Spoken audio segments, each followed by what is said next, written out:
self-pity is one of the greatest debilitators. Fear is right there as well. And fear has, in a lot of cases, crippled people's hope.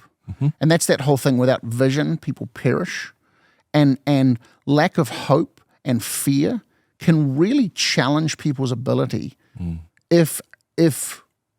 because fear is really believing something that hasn't yet happened. So it's not yet a reality, but it's being taken seriously as if it is. And it's that foreboding concern of, I'm not sure that my future's safe. I'm not sure that my job, my family, my finances, even just my general person is safe in the future. And I know that you've looked down into this, because to talk about work, we have to talk about life. And so do you want to just bring us into some kind of understanding there around this? Because there's some significant details that you've discovered. Not too long ago, David Brooks wrote an op-ed piece in the New York Times. Wow. And one of the last lines he put in this article is that the emotional health of the world is shattering.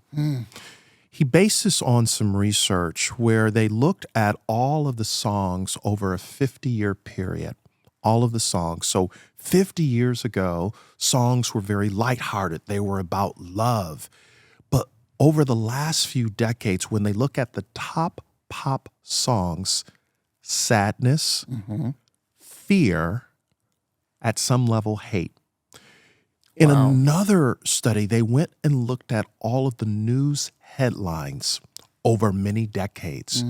And what they discovered over the last few decades, when you look at the top headlines globally of newspapers, fear, hopelessness, sadness. So when we talk about the emotional health of the world is shattering, when we looked at our own research in our national study, what we discovered is that not only are people concerned about the future, but they're concerned about, do I matter? Do I have value? Will I be seen as a person that can add something to the conversation? Or am I just going through the motions?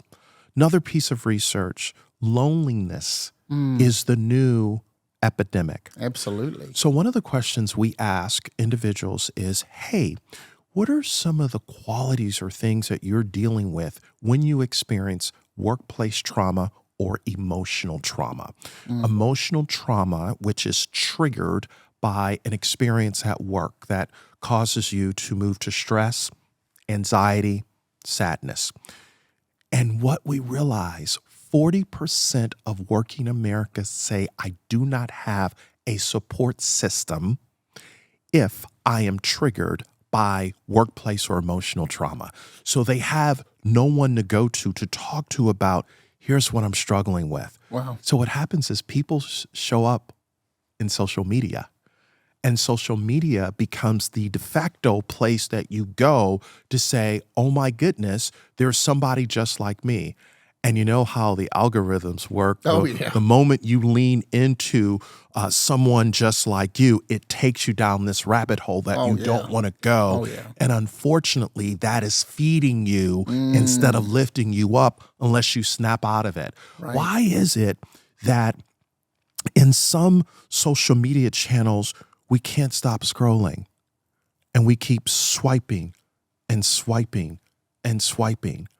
But then when it's time to go to sleep, we don't go to sleep because there's been a transference of energy and a picture into our mind that causes us to compare where we are to where they are. And why is it that their Insta life is better than where I am? Oh my goodness, what happened to me? And it starts bringing up all of these things within an individual that have been triggered that doesn't allow them to show up in life. So one of the things we have to ask ourselves, am I making a life or just making a living? Am I going after success or am I finding significance? Because success is external, significance is internal. And when you find your significance, you begin to understand if I'm looking at the amazing life that you and Bex have, I don't have to be jealous of your life. Right. I can celebrate. Look at Andrew and Bex. Oh my goodness. Right. But I'm comfortable in my own skin to move from what I would call, Andrew, comparison inferiority complex. Right. I don't have to have a comparison inferiority complex that causes my emotional health to deplete Right. because I'm jealous of how successful you are Right. because I haven't found my own significance. Right. So what we realize in helping people become thrivers is to come to the place where they ask themselves the questions that we teach. So good. And that first question is, what do you want for you? Oh, that's good. Not, what do I want for you? What do you want for you? What do I not want from someone else? Yeah. What's going on here? Totally. Yeah. Because see, to your point that you mentioned a moment ago, I don't know what you've been through. So if you give me this cookie cutter way of what I should do, there are so many variables that I cannot control. Oh, yeah. It's not going to work out for me if I follow all of those steps. Right. I have to embrace the journey that's in front of me.